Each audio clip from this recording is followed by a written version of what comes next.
It is from our families we first know about love and caring. Bye-bye, Dad. Okay, Bye-bye. Bye-bye, Nicholas. It is through them that we are taught the values of learning and sharing.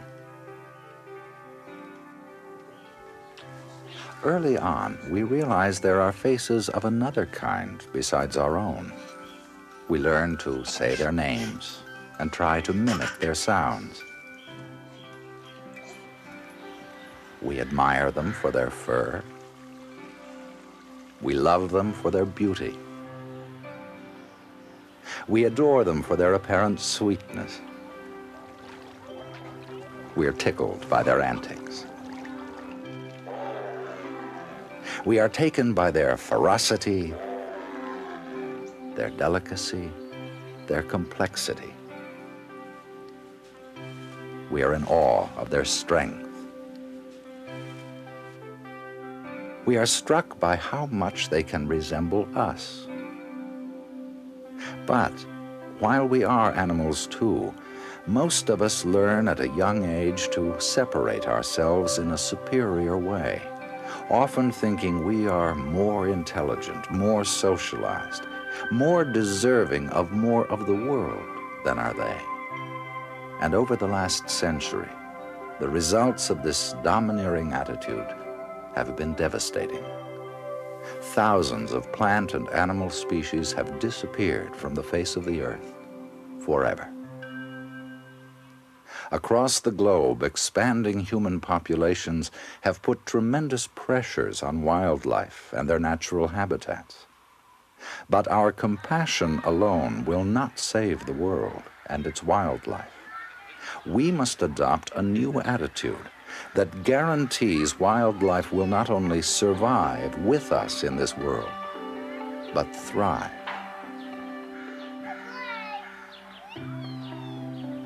At Woodland Park Zoo in Seattle, staff and volunteers are working hard to correct the distorted views that exist and replace them with images of dignity and respect. Their dedication to the animals is unchallenged, and though their relationship with them is intimate and their knowledge about them vast, it is still incomplete. In many ways, these individuals know the animals they care for can never be fully understood in human terms, because they are very different and unique beings. This program is about these people and the animals they care for.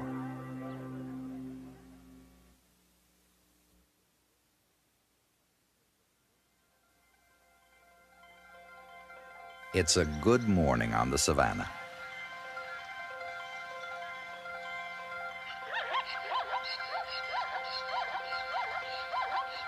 Last night, a baby zebra was born inside the stable. While the male zebra that sired the foal senses something unusual has happened, zookeepers and veterinarians from the Animal Health Department give the new baby a vaccination and an ear tag.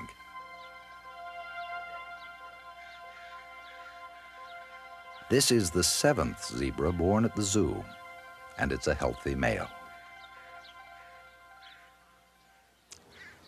Virtually all the animals that are out here on the savannah are individuals with individual personalities. They may look alike, they may look virtually identical, but we can always tell them apart. Probably the zebras get a lot of questions, and people wonder if the striping pattern is identical from animal to animal.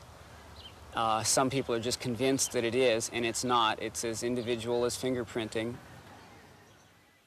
With the usual morning routine somewhat thrown off schedule, the keepers of the savannah get down to the daily business of cleaning and feeding the other animals exhibited there. Zebras in the herd come into the stable for protein-rich grains and some carrots.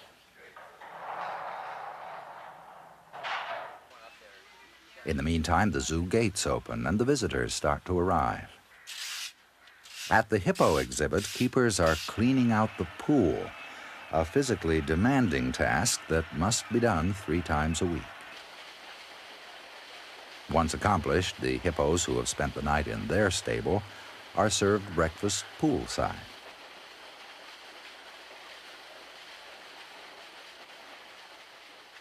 The giraffes, too, having spent the night in their barn, are now ready to join the zebra and springbok on the savannah. Okay, guys are gonna go out, huh? Let's be good, okay? Hi, Sooks. Okay, come on, you guys. Let's go. Sooks, come on. Yeah, out you go. Out you go. A little farther. People want to know what the giraffe are like as to their personality and how they behave, because they have a picture of them being a very peaceful animal, and they're always interested in finding out whether that's the case or not. The problem is that they're a very high-strung animal, and they frighten very easily. Safety is very important in working around exotic animals, because none of the animals in a zoo really can be considered tame or trained or harmless. You always have to be on your guard, and especially when you get into big animals like a giraffe that weighs a ton. If they just happen to bump into you or step on your foot or something like that, again, they didn't mean anything by it, but you are seriously injured. The giraffe have a very high protein requirement, and so they need alfalfa hay, a good quality alfalfa, which we test regularly, and they get it hung high up in a tree so that none of the other animals are going to get to eat it. The other animals would like to eat it, but it would be too rich. Improvements in animal nutrition and food preparation is an all-consuming matter to the zookeepers at Woodland Park. With better, more nutritious diets, the animals live longer and reproduce more successfully. It is for the sake of the animals' health that visitors are asked not to feed them. At one time it was thought that animals could eat anything. If it wasn't good enough for people, well, give it to the animals. And that's not true, because some of them actually have more sensitive digestive systems than people do. This is something that we feel very strongly about, that it's got to be high quality food for the animals too. And so the food is brought to the zoo in a produce truck that would deliver to a restaurant or to your local grocery store. So over the years they've refined the diets. What we try to do is feed them as close to their natural diet as we can. And one of the things we do is give them variety, and we also try to give them some occupation, in other words, something to do. Many animals spend their whole day just looking for food and consuming food. So it's important that they have some occupation with the nutrition. We have a variety of animals in the Australasian unit. This is an emu diet, and what I've got is a pellet with grain product. This is a commercially prepared diet, and the animals get this free choice. We feed this as much as they want of it. They also get some green foods. This is romaine, and the reason we feed this is to help keep them from eating all the green food in the yard, because we have a naturalistic exhibit and we don't want them to eat all of the leaves off of all the bushes. Another diet for some of the birds is a grain product. It's alfalfa and grains compressed and then made into a crumble. And this silver stuff that you see is called oyster shell, and that's to provide some calcium in the bird's diet. When birds are laying eggs, they have an increased need for calcium, so we just put it in there, and they know enough to take what they want. During egg-laying season, we'll add a little bit more, but they do get some of that every day. One other thing we feed for occupation is browse, and this is escallonia. It's a wonderful plant that grows here in Seattle, and it's very palatable. It grows year-round, which is nice. We can feed it winter as well as summer. And we feed this to the animals, and they'll just take and pick each leaf off little by little. And when they get down to the woody parts, many of the animals will even eat that. Now, one thing tree kangaroos also need, and this is true with other animals in the zoo, they have special ingredients in their diet to help, for instance, maintain color. Tree kangaroos are red. If you don't feed them a little bit of tea, like about a half a tablespoon of just plain old tea leaves in their diet every day, they turn kind of a pale beige color, and they lose that nice red richness.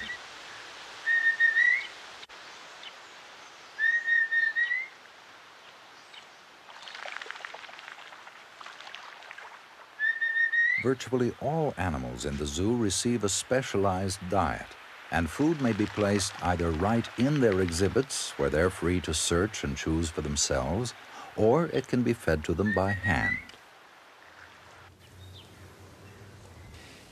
Each evening when we bring in the gorillas, we do some hand feeding with each animal to feed them separately. One of the main reasons is to assure that each animal gets a minimum amount of each type of food, so that we know for sure that the more dominant animals aren't hogging all the food and everybody gets their fair share, and we get good, even nutrition among all the animals.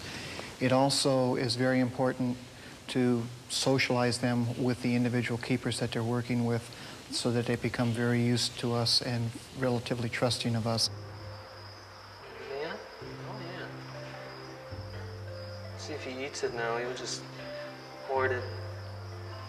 From the African straw-colored fruit bats that prefer their bananas a bit on the mushy side,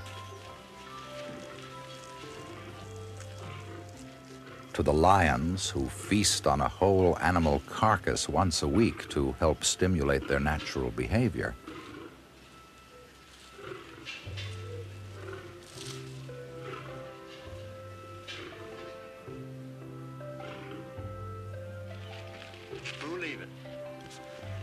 to the elephants who are fed melons following their midday baths. The preoccupation with providing the best possible nutrition continues. The red pandas are probably our most important browse problem at this point. Red pandas live on a diet of bamboo.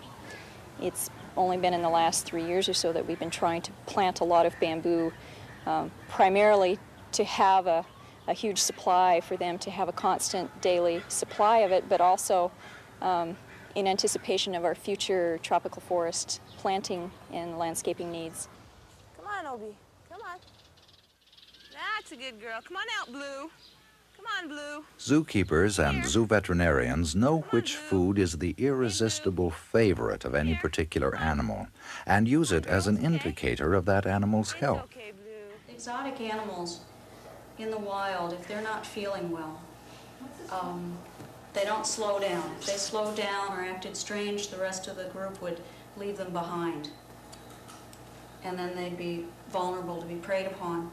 And they bring that same adaptation to captivity.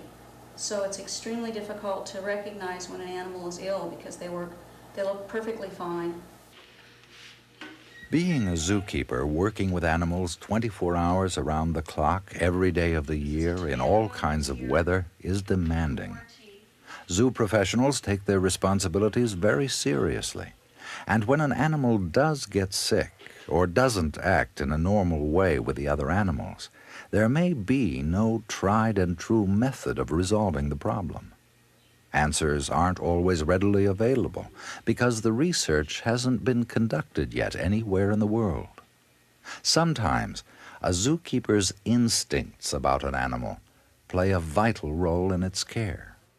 Most people don't realize it, but it's one of the most emotionally stressful jobs I think you can have, is right in there with types of social work, police work, and this type of thing, because we're dealing with a living entity.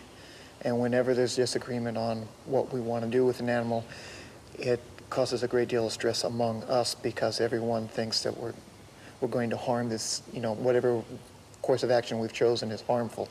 So coming to agreement and dealing with each other and the emotions, our own emotions and each other's emotions, is probably the toughest part of it. I'm working on a project with some baby birds that needed some continuity, a great deal of continuity and a lot of time. At least 6 hours a day just dedicated to them. And in the early stages, we didn't have any norms to go by, so we were sort of writing the books. And it's been hard. It's been hard on me. It's been hard on my family. And I've just been here a lot. That's the basic reality of zookeeping. It's not as glamorous as you think. It's long, hard hours. So what is it about keeping a zoo that makes these people and others like them so committed to their work? For some, it's the animals, to be sure. But for others, the public contact is equally rewarding. As you can see, she has a very reddish colored tail, and that's where she gets her name, red-tailed hawk. And as I was saying, she's a female. The only difference between males and females in birds of prey is size. And not all birds of prey, but in many birds of prey, the main difference is in size. She has a name. Her name is Sahali, which is an Indian word that means high above. She can't be released back to the wild because of the fact that she is imprinted and has lost all of her fear of humans. Sometimes I get my boots wet and go right down the middle. Come on. Now, this is probably one of the safest kinds of exercises for baby birds because they don't fall and hurt themselves when they walk over things. Come on, guys. The best thing I like is being able to share what I know with others, being able to educate the public about animals, about conservation. I think that's the best thing I can do, is teach somebody. And maybe I might get lucky enough to do something that might be significant in the world of animal husbandry that might help save some animals somewhere down the line. Conservation concerns and communicating with the public are strong recurring themes at Woodland Park Zoo. Educational classes are offered to students of all ages, and the University of Washington holds its Behavioral Studies of Zoo Animals class at the zoo, collecting data and conducting systematic observational research. There is also great pride in having pioneered naturalistic exhibits that work for both humans and animals alike. We've been putting animals into planted enclosures in order to provide a much more natural and healthy environment for the animals to behave, and this is in an effort to get them to behave in more natural ways. Animals develop in a particular habitat in correlation with the kinds of landscape and climate and rock or topography features, and that's a very important thing for people to learn if they're interested at all in animals. It's why is an animal the color it is, or why is it the size it is, why does it run fast, or why does it climb trees? And we're trying to show and recreate the relationships of plants and animals to the world today, because what human beings have to learn is the fact that our animal species are dwindling in numbers and in sizes, and it's primarily because of the loss of the habitat. The new gorilla exhibit we have here is significant in several ways. It was pioneering in a couple ways. One, it's full of natural plantings. The very great strength of that I see is that when people come and visit and see that, they see a normal social unit behaving much more naturally, foraging for food, having to look for it in a very natural surrounding, and the subliminal type of education that comes from that, I think is the strongest thing that zoos do. When they leave here from now on, when they think of gorillas, that's what they're going to picture. That type of grouping, that type of habitat. We've already made the connection with habitat and a need for natural habitat for these animals to exist in the wild. They sometimes seem to enjoy watching the people as much as the people enjoy watching them. But it's also very important for gorillas to have the option of privacy. Sometimes they get tired of the noise and the crowds, and they really need to be able to remove themselves from exhibit. And they do have areas like behind the mound where they can go out of view from the people. Gorillas are just one of several endangered species at Woodland Park Zoo in which breeding has been successful. Zoos have begun working very hard for the last 15 years or so at breeding almost everything we have. The first step of doing that is to, one, stop becoming a consumer of wildlife. We are pretty much self-supporting in most animals. Very few animals come out of the wild anymore. We trade among zoos, we breed, and we supply ourselves. We're self-sustaining. And the second thing is we want to eventually be able to, if the situation arises, supply animals for restocking the wild. Keeping accurate, computerized records on each animal through the databank of the International Species Inventory System is a time-consuming but very important function at the zoo. Quite simple. It has information on the animals, where it came from, on the sex of the animal, on when it was born, on whether it was wild caught, on the ID mechanism. Does it have an ear tag? Does it have a tattoo? What is its stud book number? What is its name? And I can edit all this information, and then once a month this program is sent to the international organization and is used to update their database. It takes many caring and knowledgeable people to run a zoo. Professionals and volunteers alike form the backbone of this extended zoo family. Every year, more than 1,000 people donate over 60,000 hours of volunteer service to the zoo. And you as a visitor are part of the family portrait too, remembering to respect the animals, speaking softly when near them, respecting their need for quiet time and private spaces, being patient and waiting for them to reappear again, learning more about them and their habitats. It has been said that in the end we will conserve only what we love, we will love only what we understand, and we will understand only what we are taught. We hope you will come back to Woodland Park Zoo, learn to love the animals, and want to conserve them. As the zoo prepares to close its gates for the night, the routines are starting over once more.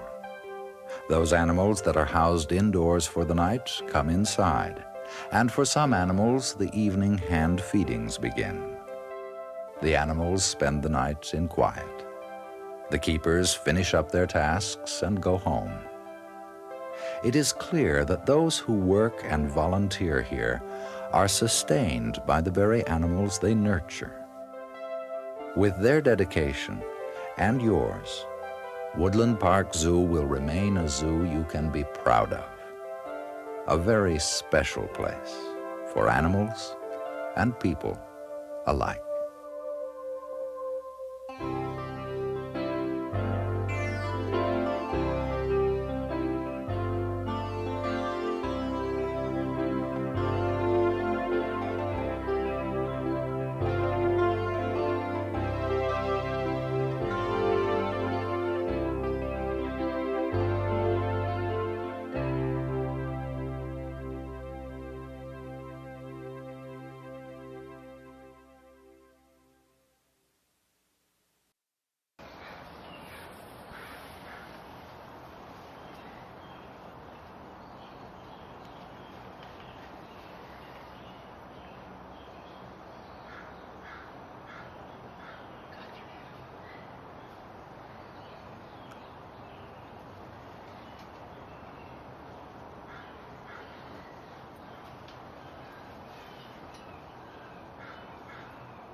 Greatest tails of the cat.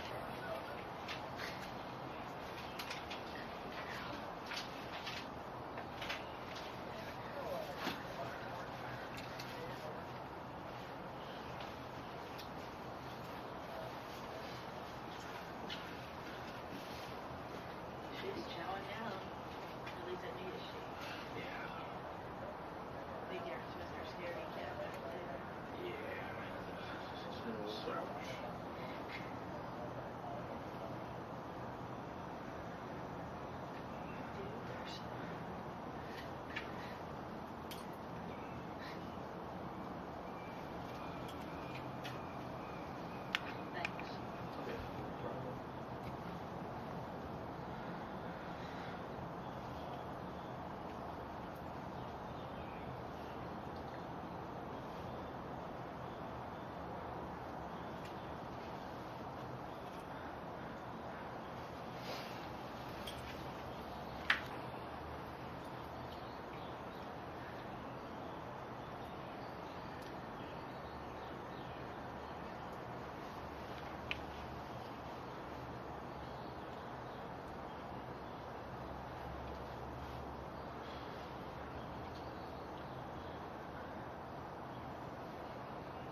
hard task.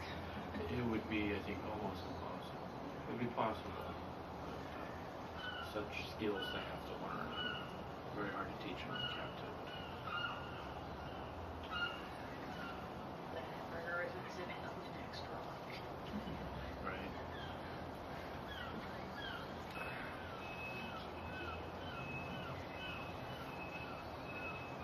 Do they meow or roar or what? Neither. They're kind of stuck between. They can't meow and they can't really roar because of their vocal apparatus. But they do make some loud screams, meows, and chuckles. Oh, hello, girl. Gosh, you're just...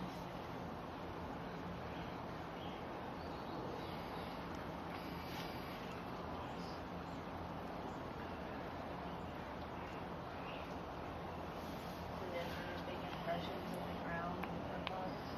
They do scrapings.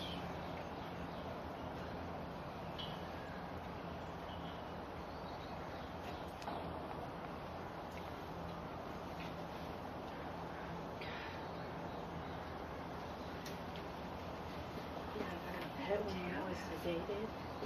I think it was her actually. And it is, it just stopped and beat it. It was just that thick. It's unreal. Hi, girl. Yeah, we gotta feel them. As usual.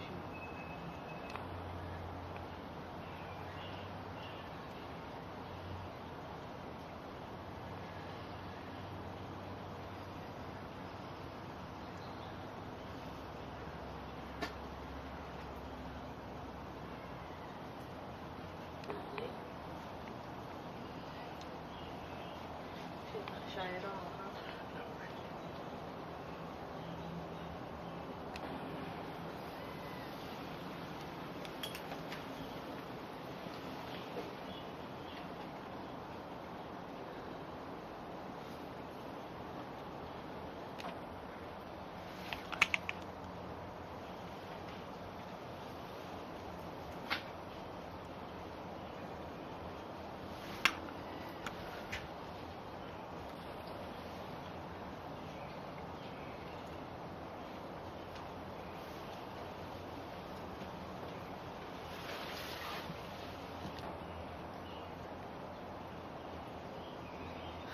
What's up with that? Turn her back on.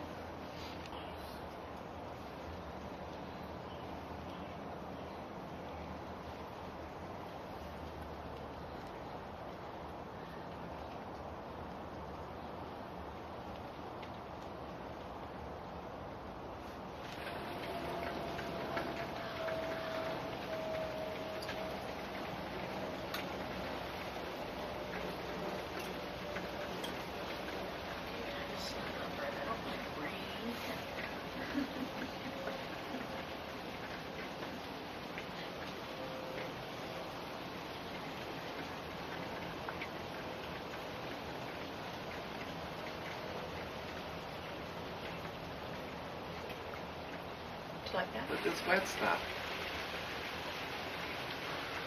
Pretty good rain. The sun's supposed to come out this afternoon. I don't think there's anything threatening by harm that every single weathercaster.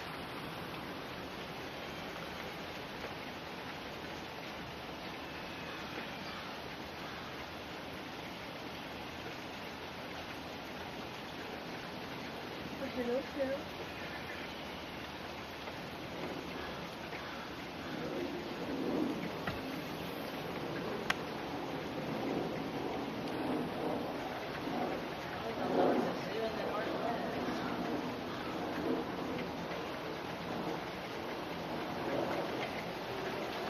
They both going in now. Okay.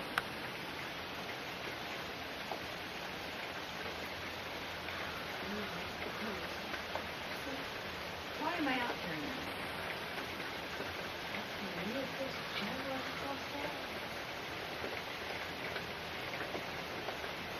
It's boring. Well.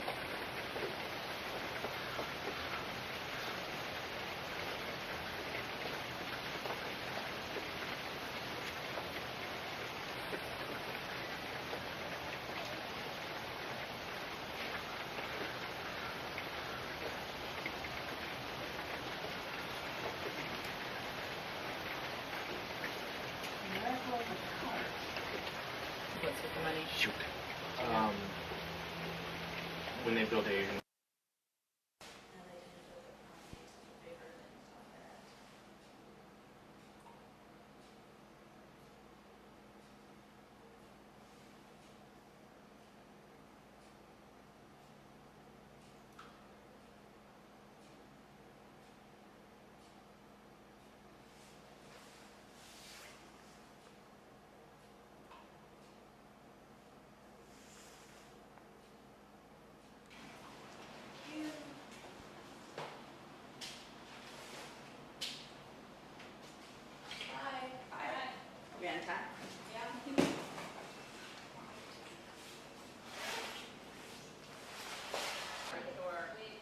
Look in the up, right in the middle on the top.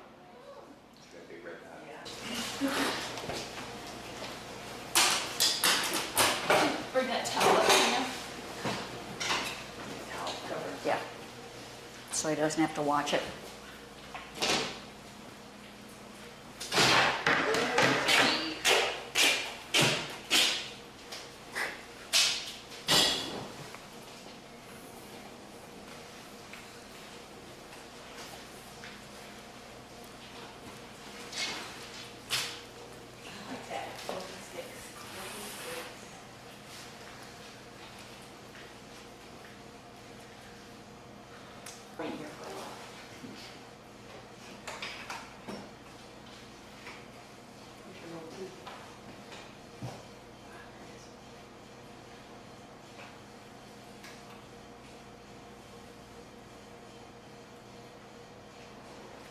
Well, hopefully his teeth look okay because we're running out of teeth.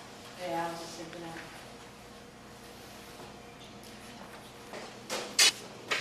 He's gonna get stinky.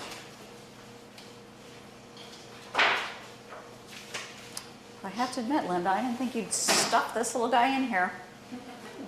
Practice. Mm-hmm.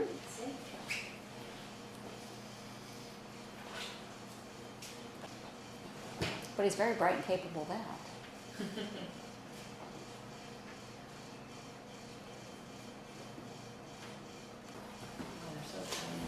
Feeling lucky? No, but I'll give it a try anyway.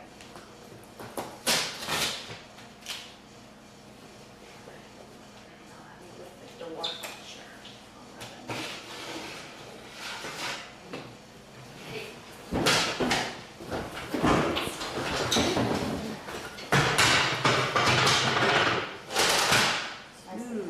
Hope you got that on film.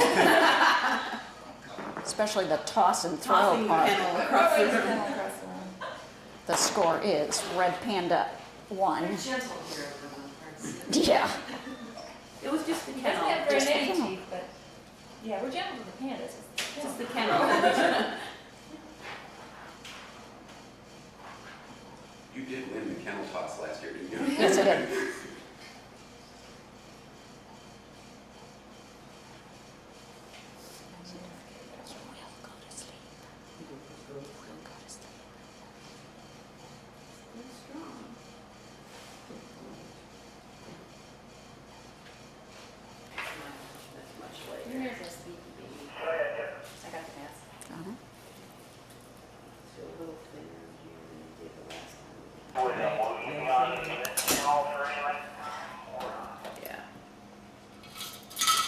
Chewing on his fur has not been one of the things we've seen. Seen him do. Yeah.